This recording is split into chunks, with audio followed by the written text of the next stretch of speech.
नमस्कार मित्रांनो, नुकतीच मला परभणी जिल्ह्यातील पालम तालुक्यातील गोदावरी नदीच्या विस्तीर्ण काठावर बसलेल्या एका अत्यंत पवित्र आणि निसर्गरम्य ठिकाणी जाण्याचा योग आला। ते ठिकाण म्हणजे जागृत देवस्थान भुगावचा मारुती। मंदिरात पाऊल ठेवताच गाभाऱ्यातून येणारा तो जय श्रीरामाचा गजर, गोदावरीचा संत पाण्याचा आवाज आणि हवेतील ती शांतता मनाला एक वेगळीच अनुभूती देऊन गेला। जर तुम्ही ह्या मंदिराला भेट दिली नसेल किंवा मंदिराचा अद्भुत इतिहासाबद्दल तुम्हाला माहिती नसेल तर हा ब्लॉग फक्त तुमच्यासाठी आहे। चला तर मग आपण दर्शन घेऊया नवसाला पावणाऱ्या मारुतीचे। मित्रांनो, या मंदिराचा इतिहास हा मानवी इतिहासापेक्षाही जुना आहे। भक्तीचा अथांग सागराशी जोडलेला आहे। येथील मारुतीरायांची मूर्ती ही कोणत्याही मूर्तिकाराने घडवली नाही, तर ती स्वयंभू आहे, म्हणजे मित्रांनो आपोआप प्रकट झालेली आहे।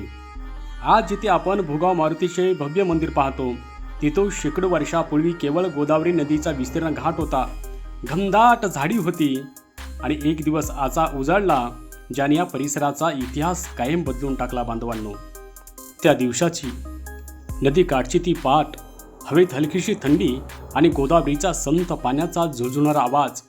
स्थानिक गावकरी नदीवर स्नानासाठी जमले होते। सगळं काही शांत होतं, पण अचानक गोदावरीच्या पात्रात एक विलक्षण हालचाल सुरू झाली।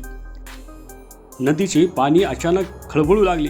पात्राच्या मध्यभागातून पाण्याचे कारंजे हवेत उडू लागले, जणू काही नदी स्वतः आनंदाने गर्जना करत होती। घाटावर उभे असलेले लोक हे पाहून थक्क झाले। काहीच्या मनात भीती दाटून आली, तर काहींना एक अद्भुत चमत्काराची जाणीव झाली।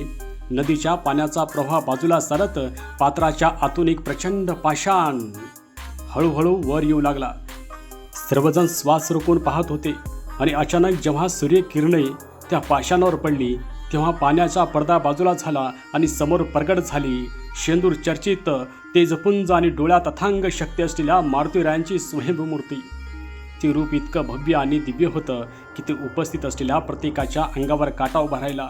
तो क्षण इतका भारावून टाकणारा होता की तिथल्या साधू संतांनी आणि गावकऱ्यांनी बजरंगबली की जय, जय श्रीराम असा एकच घोषणा दिल्या। बांधवांनो, तो आवाज गोदावरीच्या संपूर्ण कोपऱ्यात घुमला। निसर्गाने जणू पाण्याचा अभिषेक घालून त्या मारुतीयांचे स्वागत केले आणि गावकऱ्यांनी त्या ठिकाणी भव्य दिव्य असं मंदिर उभारलेलं पाहू शकता तुम्ही। हे मंदिर अतिशय सुंदर भव्य दिव्य मंदिर या ठिकाणी उभारलं गेलं पाहू शकता मित्रांनो। आपण अतिशय सुंदर प्रकारचं मंदिर या ठिकाणी उभारलेलं आहे। दक्षिणमुखी असलेल्या मारुतीला अत्यंत ज्वाज्वल आणि शक्तिशाली मानले जाते।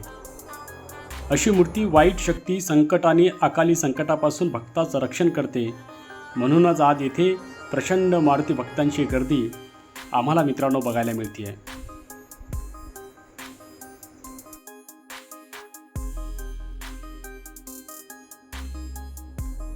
मित्रांनो, भुगावचा मारुती म्हणजे केवळ एक मंदिर नाही, तर हजारो भक्तांच्या श्रद्धेचा आणि अथांग ऊर्जेचा स्रोत आहे। जर तुम्हाला मानसिक शांतता हवी असेल आणि एका जागृत देवस्थानाचे दर्शन घ्यायचं असेल तर पालमच्या भुगाव मारुतीला नक्की तुम्ही भेट द्या। मित्रांनो, तुम्हाला भुगाव मारुतीचा हा रोमांचक इतिहास कसा वाटला? तुम्ही यापूर्वी या मंदिराला भेट दिली आहे का? आणि तुमचा अनुभव कसा होता? तुमच्या भावना आणि विचार मला माझ्या खाली कमेंट बॉक्समध्ये लिहा। हा ब्लॉग आवडला असल्यास तुमच्या परिवारासोबत शेअर नक्की करा आणि आपल्या आवडत्या चॅनलला सबस्क्राईब करा। पुन्हा भेटूया अशा एक नवीन आणि रंजक प्रवासासह। तोपर्यंत जय बजरंगबली की जय हो।